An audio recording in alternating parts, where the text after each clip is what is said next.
নমস্কার।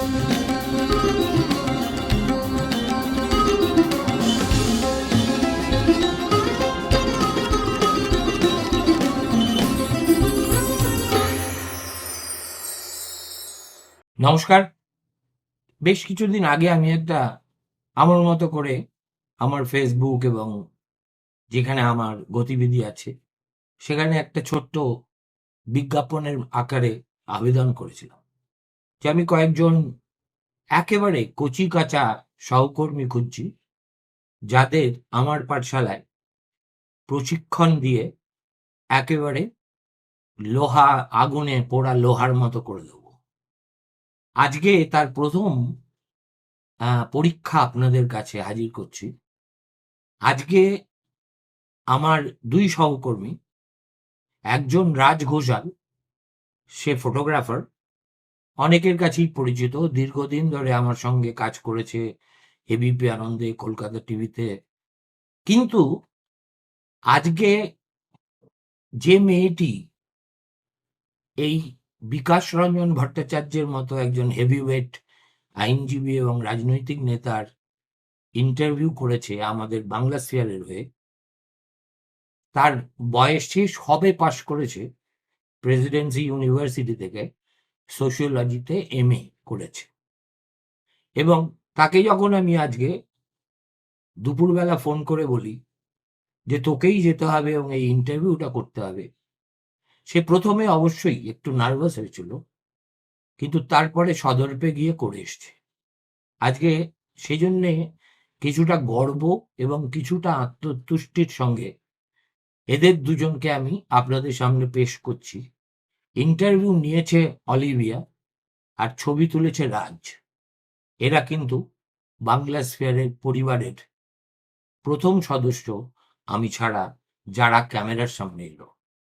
অবশ্যই দেখুন, কেমন লাগলো এটা জানাবেন। আমি যথাস্থানে প্রশংসা অথবা নিন্দা অথবা সমালোচনা যাই হোক না কেন পৌঁছে দেব। নমস্কার, আপনাদের সকলকে স্বাগত জানাই বাংলা স্ফিয়ারের পর্দায়। ছোটবেলা থেকে শুনে এসেছি পুলিশের কাজ নাকি চুরি আটকানো। মমতা বন্দ্যোপাধ্যায় অবশ্য বলেছিলেন বটে যে বাংলায় তার সরকার ক্ষমতায় থাকলে নতুন সূর্য উঠবে, পরিবর্তন ঘটবে। তবে সেই পরিবর্তনের রূপরেখা যে এমনটা হবে তা হয়তো স্বপ্নেও কল্পনা করতে পারিনি। মমতা বন্দ্যোপাধ্যায় তার রাজ্য সরকার তথা তার রাজ্যের পুলিশ কর্তাদের এই চুরির প্রচেষ্টাকে অনেকেই বলছেন ব্যর্থ করেছেন গতকাল সুপ্রিম কোর্ট। মমতা বন্দ্যোপাধ্যায়ের সরকারের যে ভোট সংস্থা, আইপ্যাক অফিস এবং প্রতীক জৈনের বাড়িতে ইডি তল্লাশিতে মমতা বন্দ্যোপাধ্যায়ের এবং তাদের সরকারের পুলিশ কর্তাদের যে হস্তক্ষেপ, সেই ঘটনাকে কেন্দ্র করে সুপ্রিম কোর্ট কালকে জানিয়েছেন যে ঘটনা একটি গুরুত্বপূর্ণ বিষয় এবং তারা সরাসরি হস্তক্ষেপ করে এই ঘটনায় আদেশ দেবেন।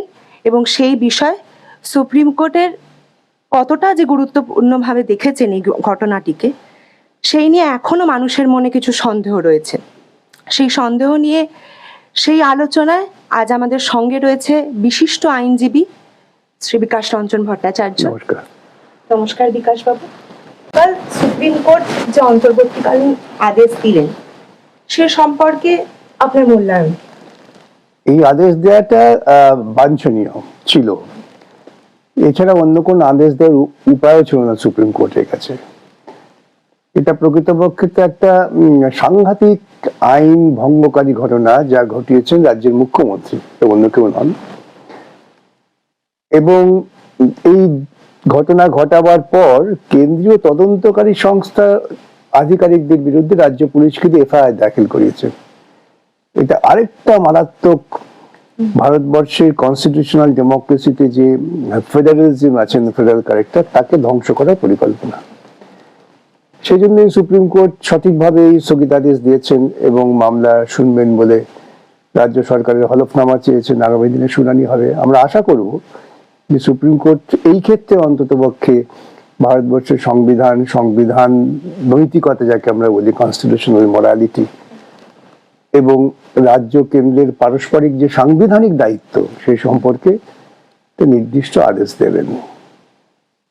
এই আদেশ শুনেই গতকাল অনেকেই আশাহত হয়েছেন, কারণ প্রথমে বলা হয়েছিল এটি খুব সিরিয়াস ইস্যু, দ্রুত নিষ্পত্তির প্রয়োজন, কিন্তু তারপরে বলা হলো 2 সপ্তাহের মধ্যে হলফনামা জমা দিতে দ্রুত হবে। নিষ্পত্তি মানে তো এই নয় যে এক পক্ষের বক্তব্য শুনে করবেন, হ্যাঁ, নিশ্চয়ই। এবং প্রথাগতভাবে হলফনামা দিতে হবেই। কারণ রাজ্য সরকার বা তার আধিকারিকদের বিরুদ্ধে যে অভিযোগগুলো হয়েছে সে অভিযোগগুলো তার লিখিত জবাব চাই।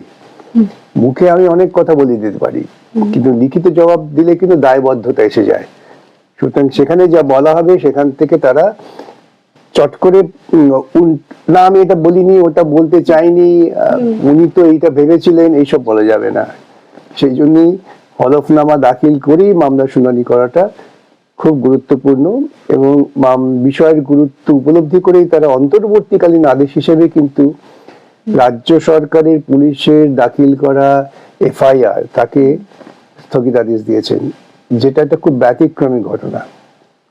আমি চট করে দেখিনি যে সুপ্রিম কোর্ট বা হাইকোর্ট এফআইআর কখনো স্থগিতাদেশ দেন। সুতরাং সেদিক থেকে যথেষ্ট গুরুত্ব দিয়ে সুপ্রিম কোর্ট ভেবেছেন।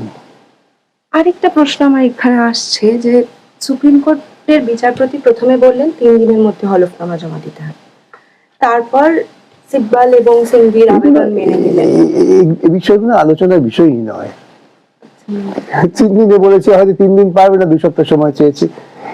এগুলো এই অত্যন্ত ছেদ জিনিস, এ নিয়ে আমার মনে হয় না কোনো আলোচনার প্রয়োজন আছে বা আলোচনা করে সময় নষ্ট করা উচিত। আচ্ছা, আপনার দীর্ঘ ওকালতির জীবনে আপনি এই মামলার অনুরূপ আর কোনো মামলা স্মরণ করতে পারেন? দেখুন, আমি বহুদিন থেকেই বলে আসছি ধারাবাহিকভাবে, 2011 পরবর্তী সময় থেকে পশ্চিমবঙ্গের সাংবিধানিক যে মূল্যবোধের প্রশাসন তা ক্রমশ সুদূর পরাহত হয়ে গিয়েছে। এই ইতিপূর্বে আপনাদের মনে থাকতে পারে, যখন সারদা কেলেঙ্কারি নিয়ে আমাদের সুপ্রিম কোর্টে যেতে হলো, কেন যেতে হলো? এত বড় চিট ফান্ড দুর্নীতি তো প্রশাসনিক ভাবে রাজ্য সরকারের দায়িত্ব ছিল সঠিকভাবে তদন্ত করা। রাজ্য সরকার প্রাথমিকভাবে তদন্ত করে কুণাল ঘোষকে গ্রেপ্তার করার পর দেখা গেল তারা ঘুমিয়ে পড়ছিলেন। আমাদের সুপ্রিম কোর্টে যেতে গেল, সেখানে দিনের পর দিন শুনানি হয়েছে। তারপর সুপ্রিম কোর্ট বলেছেন না, এই তদন্ত করতে হবে সিবিআই কে, যেহেতু এর পেছনে একটা বৃহত্তর ষড়যন্ত্র আছে।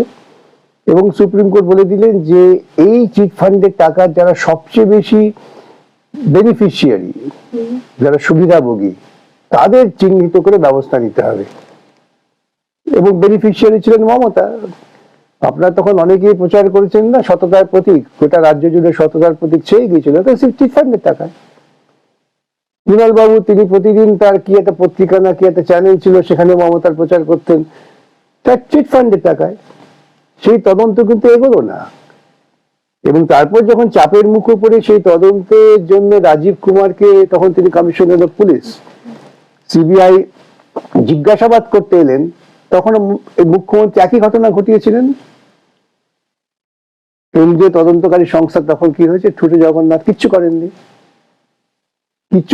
শুধু না, এবং তারা নিজেদের এতটাই হাস্যাস্পদ করেছেন যে রাজীব কুমারের অ্যান্টিসিপেটরি বেল পাওয়ার 8 বছর পর তারা সুপ্রিম কোর্টে গিয়ে বলছেন এটা খারিজ করো। এগুলোকে আপনারা কি বলবেন? সাধারণ বোধবুদ্ধি সম্পন্ন মানুষের পক্ষে এটা গ্রহণযোগ্য নয়, বিশ্বাসযোগ্য নয়। অতএব এই কাজ হয়েছে দিনের পর দিন প্রশাসনিক স্তরে দুর্নীতি হয়েছে। দুর্নীতি করতে প্রশাসন সাহায্য করেছে। ধরুন, ঘটনাগুলো বলতে খারাপ লাগছে, বলতে হচ্ছে, আমরা এই শিক্ষক দুর্নীতি মামলার প্রতিটা পদক্ষেপে আমরা দেখিয়েছি কিভাবে দুর্নীতি হয়েছে। শুধু এখানে কেন, পাহাড়ে চাকরি বিক্রি হয়েছে। এই সেটা করার সময়ও কিন্তু কেন্দ্রীয় তদন্তকারী সংস্থা বা কেউ নড়াচড়া করেনি। সবটার জন্য যদি মানুষকে আদালতে গিয়ে নির্দেশ আদায় করতে হয়, তাহলে কি প্রশাসন এবং বিচার ব্যবস্থার প্রতি মানুষের ভরসা থাকবে? এবং আজকে যেটা করা আছে অনেকে খুব চোখে লাগছে, কেন আজকাল খুব টিভি হয়ে গেছে, সবাই দেখছে। যদিও রাজীব কুমারের সময় তো টিভিতে সবাই দেখেছে, কিন্তু তখন অনেকে উত্তাল হয়েছিলেন, উল্লসিত হয়েছিলেন যে মুখ্যমন্ত্রী কার্জন পার্কে বসে মন্ত্রিসভা চালাচ্ছেন, কি সাংঘাতিক বিপ্লবী কাজ করে ফেলেছেন। দেখবেন সেসব মিডিয়াগুলো খুলবেন। তাই আমি একটা কাজ অপকম্ম যা সাংবিধানিক মূল্যবোধকে ধ্বংস করছে, তাকে আমরা যদি হাততালি দিয়ে উৎসাহিত করে থাকি তো সে আবার ঘটাবে। এখন তাই ঘটে যাচ্ছে। আরেকটা প্রশ্ন, এই আপনি যখন বললেন প্রশাসনিক ভূমিকা নিয়ে, দেখলাম কলকাতার হাইকোর্ট মমতা বন্দ্যোপাধ্যায় নাম দিতে চাইলেন না, অন্যদিকে সুপ্রিম কোর্ট দিলেন, এবং ইডি বারবার অনুরোধ করা সত্ত্বেও মমতা বন্দ্যোপাধ্যায়ের নাম আদেশে দেননি কলকাতা হাইকোর্ট। তাহলে কলকাতা হাইকোর্টের বিচারপতি কোথাও গিয়ে মানে কলকাতা হাইকোর্টের যে মামলা হয়েছে সেখানে তো মমতার নাম দেওয়ার কোনো প্রশ্ন ছিল না। কলকাতা হাইকোর্টে যে মামলাটা তৃণমূল কংগ্রেস করেছিল, তৃণমূল কংগ্রেসের মূল বক্তব্য ছিল যে প্রতীক জৈনের বাড়ি থেকে সিবিআই যে তথ্য, ইডি যে তথ্যগুলো নিয়ে গেছে সেগুলো নেওয়া হয়েছে তার কারণ ওখানে মমতার নাকি সব গোপন তথ্য আছে। অবশ্যই গোপন কিছু আছে, ওরা বলছে নির্বাচন, আমি বলছি দুর্নীতি গোপন তথ্য। কিন্তু ইডি তারা সিজার লিস্ট তৈরি করে বলেছে আমরা কিছু সিজ করিনি, অর্থাৎ ওদের অভিযোগের ভিত্তিটাই ছিল না। সেই জন্য হাইকোর্ট বলে দিয়েছে অভিযোগের ভিত্তি নেই, মামলা খারিজ। শিক্ষার দুর্নীতি নিয়ে আপনি কিছুক্ষণ আগে কিছু কথা বললেন। আমরা সাম্প্রতিককালে ডিএ মামলা এবং আরজিকর মামলা নিয়ে সুপ্রিম কোর্টের যে অবস্থান, তা হয়তো কোথাও গিয়ে একটু হতসাজনক। তো সেই জায়গা থেকে এই মামলার গতি কোন দিকে এগোবে বলে আপনার মনে হয়? দেখুন, মামলা এটা একটা অত্যন্ত গুরুত্বপূর্ণ বিষয়। এই মামলা দ্রুত নিষ্পত্তি হওয়াটাই বাঞ্ছনীয়, কিন্তু সুপ্রিম কোর্ট যদি দ্রুত নিষ্পত্তি না করেন তাহলে বুঝতে হবে যে সুপ্রিম কোর্টও যে পথে চলেছি সে পথে চলবো এই ভূমিকাই নেবেন, সেটা দুর্ভাগ্যজনক হবে।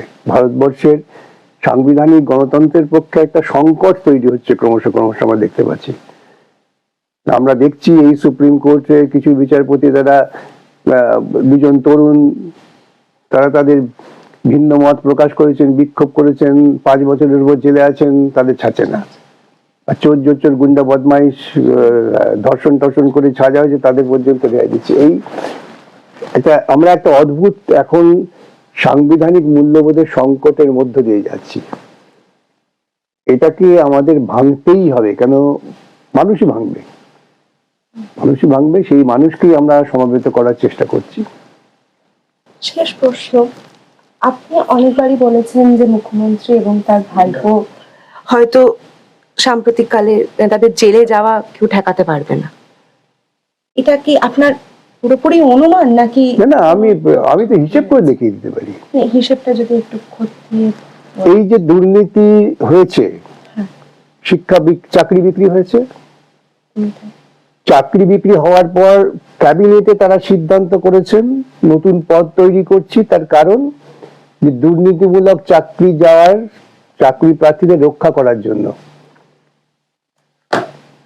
এবং ক্যাবিনেটে হওয়া মানে কিন্তু প্রত্যেকটা মন্ত্রী দায়িত্ব। এভাবে পৃথিবীর ইতিহাসে এমন ঘটনা ঘটেনি যে ক্যাবিনেট সিদ্ধান্ত করে দুর্নীতিকে প্রোটেক্ট করার চেষ্টা করা হয়েছে। এই যে নিয়োগগুলো হয়েছে, আজকে পার্থ বেচারা জেল খাচ্ছে। বিগত নির্বাচনের আগে মুখ্যমন্ত্রী নিজেই দাঁড়িয়ে বলেছিলেন, আমি পার্থদাকে বলে দিচ্ছি বিশেষ কমিটি করে তোমাদের চাকরির ব্যবস্থা করবে। সেই বিশেষ কমিটির লোকগুলো জেল খাচ্ছে। তাদের যদি কোন রকম শীত দ্বারা শীতে থাকতো তারা কিন্তু পরিষ্কার বলে দিতে পারতেন, কিন্তু তারা বলছেন না ভয়ে। এই আরো তথ্য আছে, যা চিটফান্ড থেকে শুরু করে তাতে জেল যাওয়া উচিত, কারণ এই সমস্ত দুর্নীতির উৎসস্থল হচ্ছেন তিনি। এটা কোনো রাজনৈতিক বিরোধিতা নয়, এটা সম্পূর্ণভাবে আইনগত দৃষ্টিকোণ থেকে যে সমস্ত তথ্য আমরা পেয়েছি, আদালতে পেশ করেছি, এই সবটা যদি বিচার করা হয়, তদন্ত ঠিক মতো হয়, অবধারিতভাবে তার জেল হবে। এবার কয়লা, বাড়ি কি নেই, সর্বত্র চুরি করেছে। মুখ্যমন্ত্রী জানেন না যে আমরা আমাদের প্রজাতান্ত্রিক দায়িত্ব পালনে ব্যর্থ হচ্ছি? প্রজাতান্ত্রিক দায়িত্ব মানেটা কি? যে আমাদের সংবিধান ঠিক করেছে যে আমরাই আমাদের শাসক নির্বাচন করব 5 বছর পর ভোট দিয়ে। এই 5 বছর তো আমাকে বিগত 5 বছরের কার্যক্রম দেখতে হবে। আমরা যখন স্কুলে কলেজে পড়তাম, পাশ করা মানেটা কি? তুমি বাবা কতটা লেখাপড়া করেছো, মূল্যায়ন। কিন্তু দুর্ভাগ্য হচ্ছে যে আমাদের অধিকাংশ ভোটাররা কেউ অন্যভাবে নেবেন না। তারা তাদের স্থানিক এবং তাৎক্ষণিক সুবিধের থেকে বেশি কিছু ভাবতে পারছেন না। আমি কিছু ডোল পাচ্ছি, এই টাকাটা পাচ্ছি, আমার ছেলে চাকরি পাচ্ছে না, কি করে যাবে, কপাল দোষী, সেই জন্য তো মন্দির করে দিচ্ছে, মন্দিরে গিয়ে প্রার্থনা করো। পরজন্মে চাকরি পাবে। এই যে দার্শনিক ভাবে আমাদের কলুষিত করে দেওয়া হচ্ছে, তার অভ্যর্থ পরিণতিতে মানুষ ভোট দেওয়ার সময় তার স্বাধীন চিন্তা প্রয়োগ করতে পারছে না। ধন্যবাদ বিকাশবাবু। শেষ শেষ কথা এটাই, হয়তো এই ঘটনার নির্মূল হবে এবং নতুন কিছু আশা দেখিয়েই বিকাশবাবু আমাদের কথা শেষ করলেন। সেই আশা নিয়ে হয়তো আমাদের পরবর্তী আলোচনায় আমরা অন্য কারোর সাথে কথা বলে নেব, এবং দেখা হচ্ছে বাংলা স্ফিয়ারের পর্দায়।